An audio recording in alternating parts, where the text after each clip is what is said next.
Hello, my name is Mary Ann and I'm an alcoholic. I'd like to welcome you to Recovery in Action, Life on Life's Terms. This is an open meeting of Alcoholics Anonymous. We're glad you're all here, especially newcomers. In keeping with our singleness of purpose and our third tradition, which states that the only requirement for AA membership is a desire to stop drinking, we ask that all who participate confine their discussion to their problems with alcohol. This is an open Big Book step study meeting where we discuss the 12 steps of recovery as they're written in the Big Book of Alcoholics Anonymous, with the focus on their application in everyday life and recovery. This is the 9th session of the 6th cycle of the workshop that was presented on June 22nd, 2024, where we completed step 8. Next week we'll begin step 9. If you would like to contribute to the 7th tradition, you may do so using the QR codes displayed. Contributions are applied towards the group's expenses and support our service offices.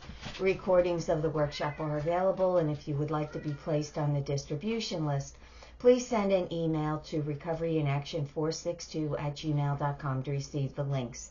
These links are unlisted and not public. I request that you not share them at the public level or post on any social media sites. The workshop typically begins with brief meditation in which an inspirational music video is played. Because of copyright restrictions, it cannot be on the video. However, a link is provided, and I suggest you take a minute, view the video, and take a brief meditation for yourself before you begin the workshop. As the recording begins, the workshop's already in session. Please feel free to contact me if you have any additional questions or require my assistance further. I hope you enjoy the workshop. Another custom of this group is to start the workshop by saying the full version of the Serenity Prayer. We're all familiar with the first part, but many of us are unaware that there is a second part to it, and I believe it's this second part of the prayer that reflects what recovery is all about. So if you would all please join me in the Serenity Prayer. God, grant me the serenity to accept the things I cannot change, courage to change the things I can, and the wisdom to know the difference. Living one day at a time, enjoying one moment at a time, accepting hardship as the pathway to peace, taking as he did this sinful world as it is, not as I would have it, trusting that he will make all things right if I surrender to his will, that I may be reasonably happy in this life and supremely happy with him forever in the next. Amen. Looking at the Big Book of Alcoholics Anonymous. So we're going to start a brief review of what we've covered so far. Therefore, in the Big Book of Alcoholics Anonymous, what the Big Book is the set of instructions on how to work the 12 steps. That was the purpose that Bill and the early members, they wanted to get the word out. They wanted to be able to help other alcoholics to stay sober. And they wrote this book of instructions on how to do it. And therefore, it's the book of instructions on how to work the 12 steps. And the 12 steps are the set of instructions on how to get rid of the things that are blocking us off from our higher power, how to get connected to God, and how to stay surrendered from whatever is making our life unmanageable, which for us alcoholics is alcohol. But you take away the alcohol, and if we don't have that spiritual experience, we're still going to have that unmanageability in our life of people, places, and things. So for the purpose of the consistency, of course, we of Alcoholics Anonymous, we're alcoholics, and we have to learn how to apply these 12 steps of recovery in our life. Merely reading the Big Book itself without experiencing it, while it's a nice read, if we don't actually work the steps and follow the directions, we're not going to have that sense of being recovered, because you can't learn how to play the piano without learning how to read music and then practicing. You can't learn how to swim without jumping in the water. So we need to practice this. So when we go into the book itself, the first place we look is at on the cover page, which states that this is the story of how many thousands of men and women have recovered from alcoholism. So in order to be recovered, we have to understand what that is, because you'll hear a lot of stuff in meetings. I'm not recovered, I'm recovering. Well, the book, it says recovered. So the definition of recovered means that the problem is removed. I don't have to make a choice as to whether I drink or not, because I don't think about drinking alcohol. I automatically turn to God instead when I'm upset. Alcohol is no longer an option for me to solve my problems, and selfishness and self-centeredness are gone. I'm no longer angry, fearful, or harmful. And my old destructive ways of thinking and acting have been replaced by new and peaceful ones. So we're going to talk a little bit about what does it mean? How do we become recovered from alcoholism? So when we go on to page 84 of the big book, where the 10th step promise is, there's lots of promises in the book, not just the 9th step promise, but this is the 10th step promise. And it states, and we have ceased fighting anything or anyone, even alcohol, for by this time sanity will have returned. We will seldom be interested in liquor. If tempted, we recoil from it as from a hot flame. We react sanely and normally, and we will find that this has happened automatically. We will see that our new attitude toward liquor has been given us without any thought or effort on our part. It just comes. That's the miracle of it. We're not fighting it, neither are we avoiding temptation. We feel as though we had been placed in a position of neutrality, safe and protected. We've not even sworn off. Instead, the problem has been removed. It does not exist for us. We are neither cocky nor are we afraid. That's our experience. That's how we react, so long as we keep in fit spiritual condition. So we can go anywhere, we can do anything, so long as we keep in fit spiritual condition. Now we're going to jump to page 27 of the big book, which gives us another definition of recovered as being ideas, emotions, and attitudes which were once the guiding forces of the lives of these men are suddenly cast to one side, and a completely new set of conceptions and motives begin to dominate them. So we have several definitions or descriptions of what it means to be recovered. Then going to the appendix in the spiritual experience, it also gives a description of recovered as being a personality change sufficient to bring about recovery from alcoholism has manifested itself among us in many different forms. And going back to the forward to the first edition, it states, we of Alcoholics Anonymous are more than 100 men and women who have recovered from a seemingly hopeless state of mind and body. To show other alcoholics precisely how we have recovered is the main purpose of this book. I love in this particular paragraph, they say recovered twice. And then it later goes on to say that the only requirement for membership is an honest desire to stop drinking. However, the desire to stop drinking is not the only requirement to become recovered.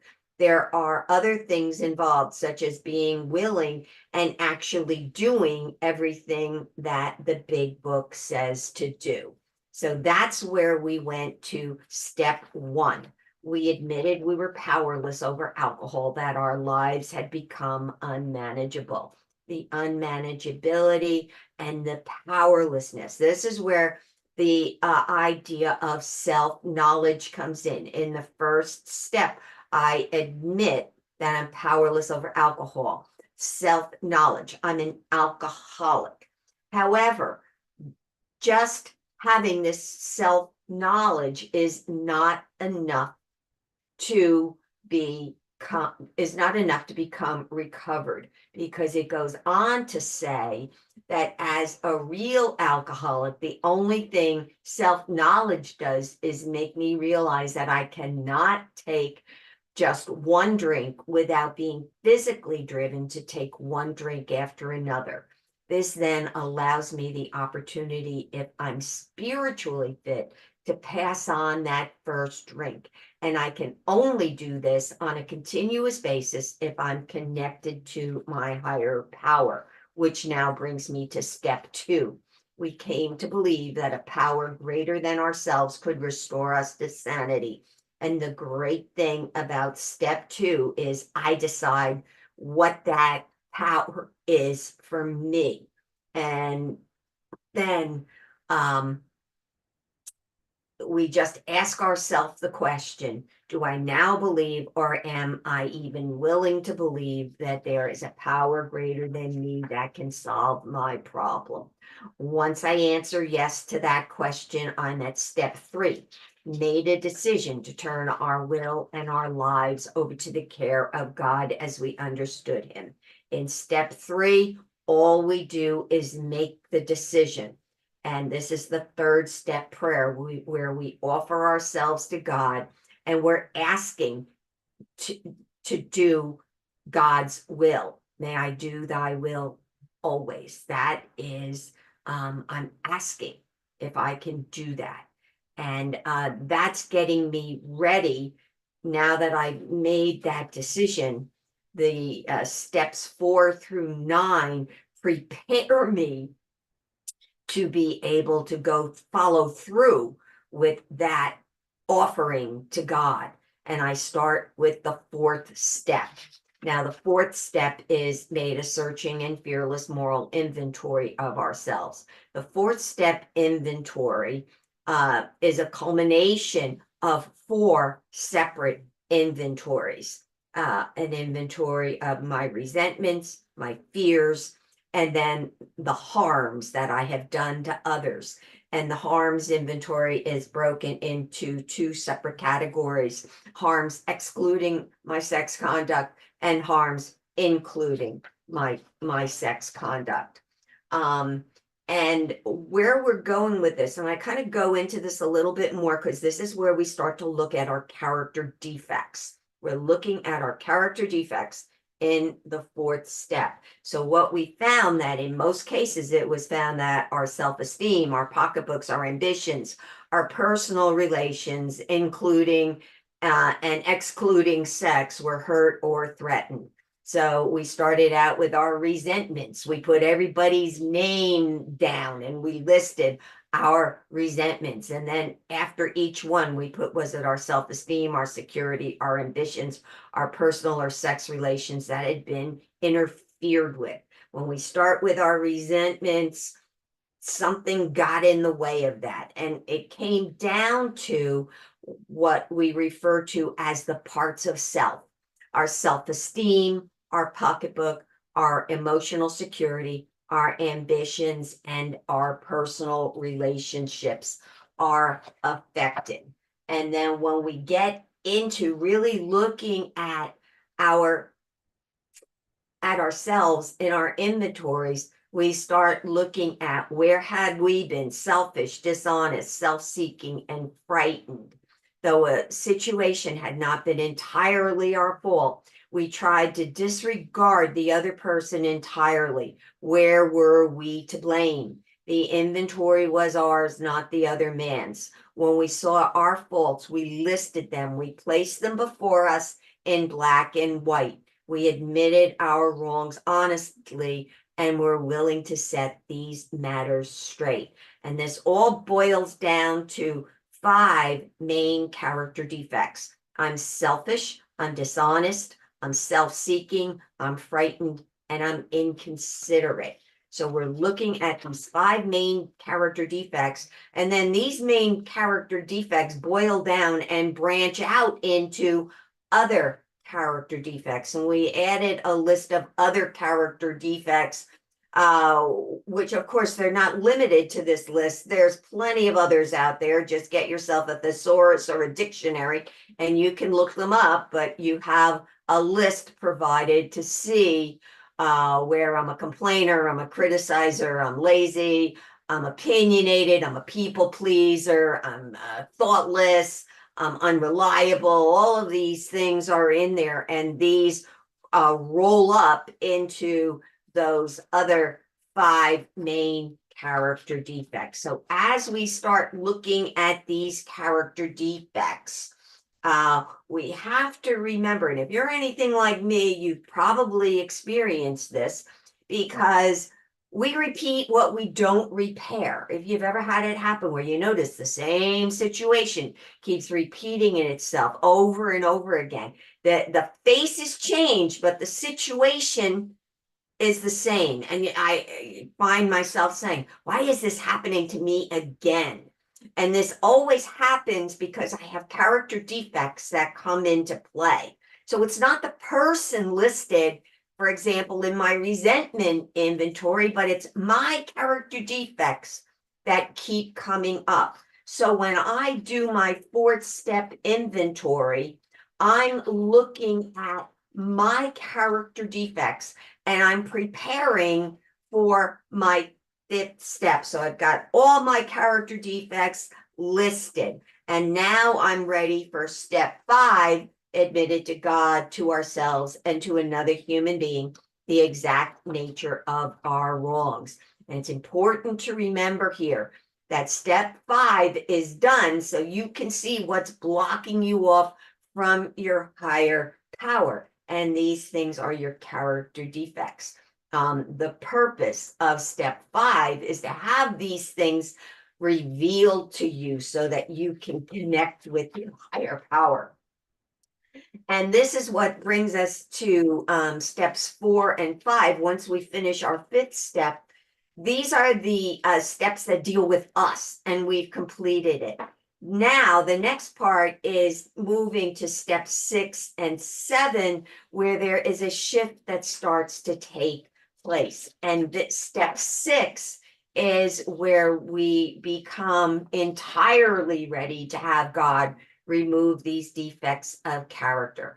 I have to be ready. And that's why it says entirely. So if we can answer to our satisfaction that we're ready, then we can look at step 6.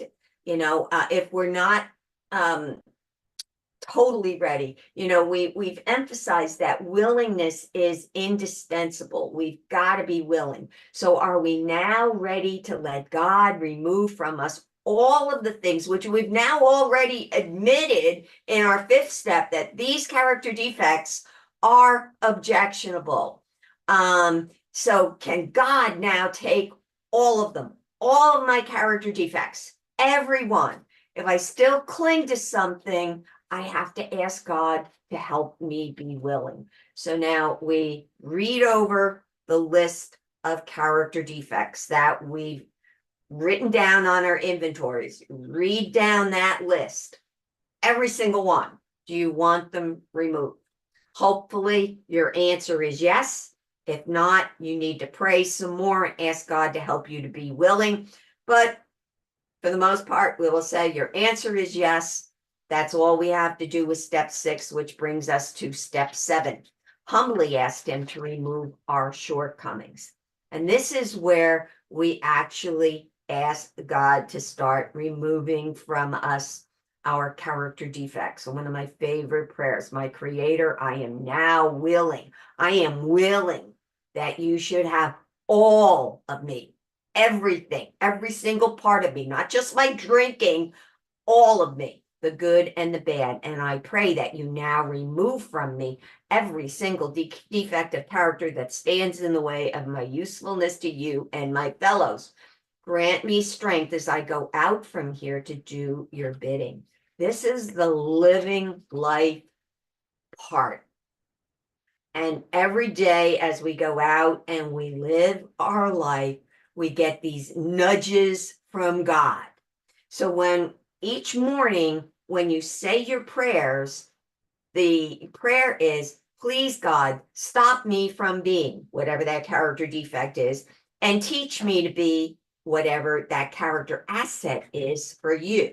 So, for example, if I use the example of being a procrastinator, which all of us suffer from many times, many of us do, I shouldn't say all, many of us suffer with procrastination. My prayer is, please God, stop me from procrastinating and teach me to be someone who does what needs to be done immediately. Now, that would be my idea. For someone else, that might be teach me to be someone who is on time for my appointments, or so whatever that is for you, and you're going to do each character defect separately. And then the key to this is you act as if you're someone who has that character asset. We used to say all the time, I don't hear it in meetings as much anymore, act as if, even if you're not happy when you go out there, act as if you are. If you're having a tough day, stand at the door and greet people as they're coming in, say, hi, welcome. Remember, God's not going to immediately remove your defects. Nature abhors a vacuum. If the character defect is removed and you don't have the right thing to replace it with, something that might not enhance your life has a chance of coming in and becoming the replacement. Worst case scenario is you develop another addiction, and we don't want that to happen. So remember that God will give you many opportunities to practice the character asset. And when he thinks you've learned enough, then he'll remove that character defect. Step 7 and the use of step 7 and step 10 is where the remaining character defects get removed. So what we're looking at here are how we live our lives shaped by our habits. And a habit is a past action that's repeated over and over and over again, that it operates unconsciously and becomes automatic.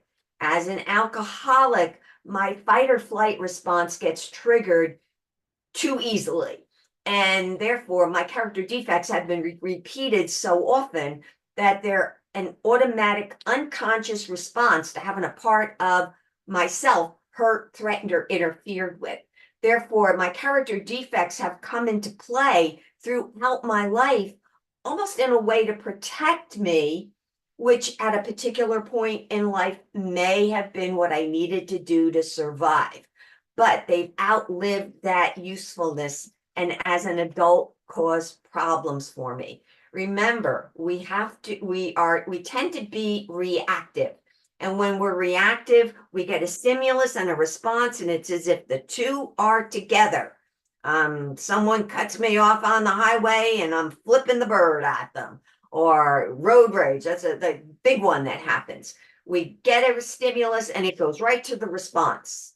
What we have to do is learn to be proactive, where we separate that stimulus, response, and pause. And this is where I use Stephen Covey's model of the circle of concern, which is everything that I could have a concern about in the universe.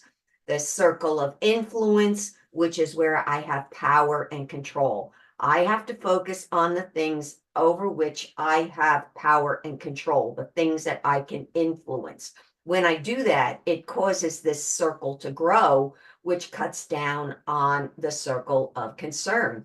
And this basically comes down to the serenity prayer. God, grant me the serenity to accept the things I cannot change. These are the things out here. The courage to change the things I can, which are the things in here, and the wisdom to know the difference between the two. So that's where the serenity prayer comes in, and it fits very nicely. So when we go back to that stimulus response model, we draw upon those 4 endowments of the human personality, and the serenity prayer gives me the power and control over coming up with what my response is.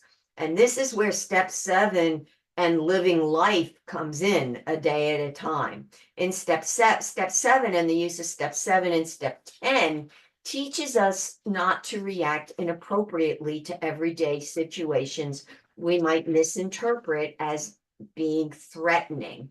Step 7 starts to teach us the things that are unmanageable in our lives, the things that upset us, and the things we're afraid of.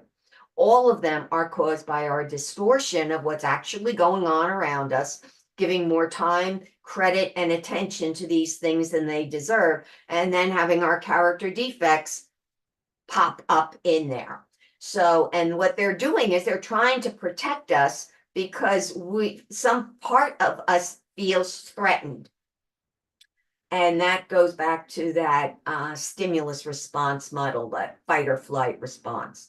So steps 8 and 9 now are the steps that we use to correct the wreckage of the past. Steps 6 and 7. 7 is what I'm doing every day as these things come up and I've got to look at them.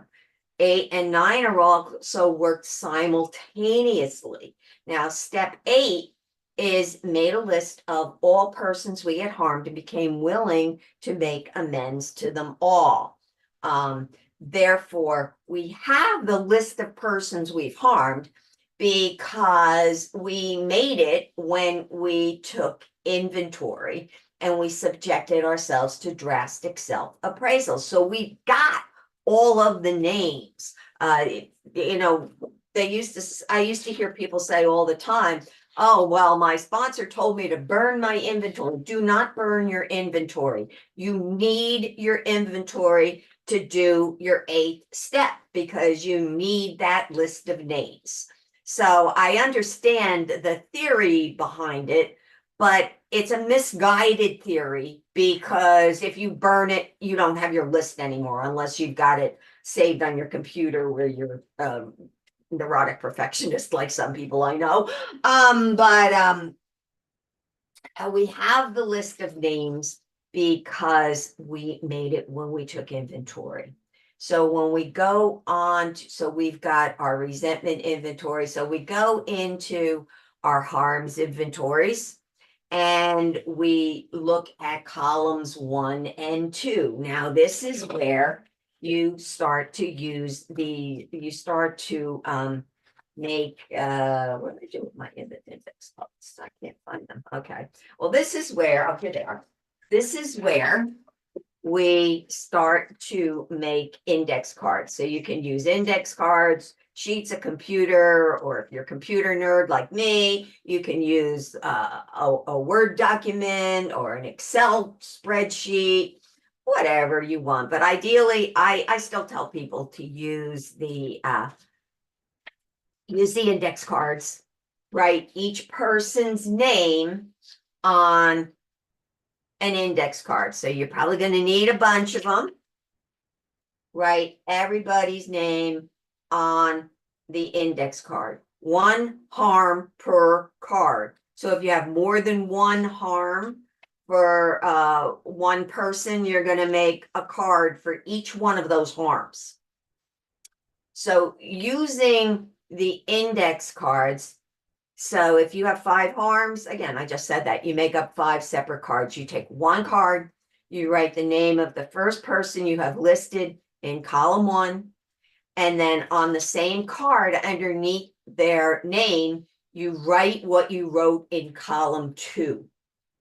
Then on the same card, you transfer what you wrote in column 4 for part A, what you should have done, and then also add what you wrote in column 4, part B, what you will do if you find yourself in the same situation. Do this for all harms listed. So this is a lengthy process. I talk about it. It doesn't take a lot of time to talk about it, but you're going to have to go through all of your inventories and write down everybody that you have harmed. So you might have a pretty good stack of index cards for all of these people. So you're going to do this for all harms listed. Now I'm going to show you an example. And I use this example. It was an institution that was listed. Again, these are fictitious examples, but I listed a department store. buying a stolen skirt and sweater from a shoplifter. What we should have done was not bought stolen merchandise. And what we're going to do differently is pay for the things that we want and not take what does not belong to us. So that's what I'm going to do. So I write down the name of the person or the institution that was harmed, what I did, what I should have done, and what I'm going to do moving forward. So this is what I'm doing. I'm writing out the index cards. Now, the next example shows how to do the index card on a harm where you would not speak to the person listed. Remember, so this again is another fictitious example. The names are fictitious, but it's a harm where you would not speak to the person. So this would be the wife of the person that the person had an affair with at work. So their name is there. She is the wife of the person. How you harm them is that you had an affair with their husband or wife, whatever. What we should have done was not date married men. And what we'll do in the future is only date people who are not in a relationship and available. So the next thing that we do is I'm going to go back to that department store example. Is the next thing that we have to look at is once we have them all done, or you can do this individually if you want. So once you decide what you're going to do in the future, the next thing you have to do is decide how you're going to make restitution for that. So in this particular instance, the person was going to donate $20 to a charity because this company has been out of business for over 30 years. So I can't go back to that company because they don't exist anymore. So I have to make some sort of restitution and hope my higher power takes care of it. So in prayer, I ask my higher power to show me a charity where I can donate. Maybe it might be someplace like the Salvation Army that gets clothes for poor people or something, but I'm going to donate money because it's not about the organization. It's about me making restitution. So this is between me and my higher power, but I'm going to donate $20 to this particular charity. Then you're going to do this for all of the index cards. And again, you can do each card at a time, or you could go through, do the harms, and then add the restitution later. It's really up to you. So you're going to do the same thing for all of those index cards. You're going to write what your restitution will be, what you need to do in order to correct whatever it is that you did, and you're going to do it for every single one of them. And then you're going to take all of the cards together, sit down with your sponsor, and make plans as to how you're going to move forward.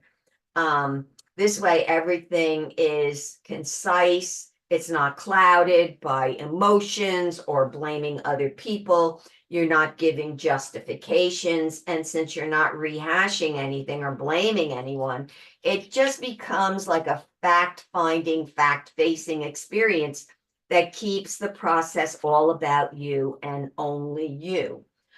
What step 8 is making your list and becoming willing to set right the wrongs of your past. No other action is done for step 8 other than praying for the willingness to do what you need to do in step 9. Remember, step 8 is not step 9.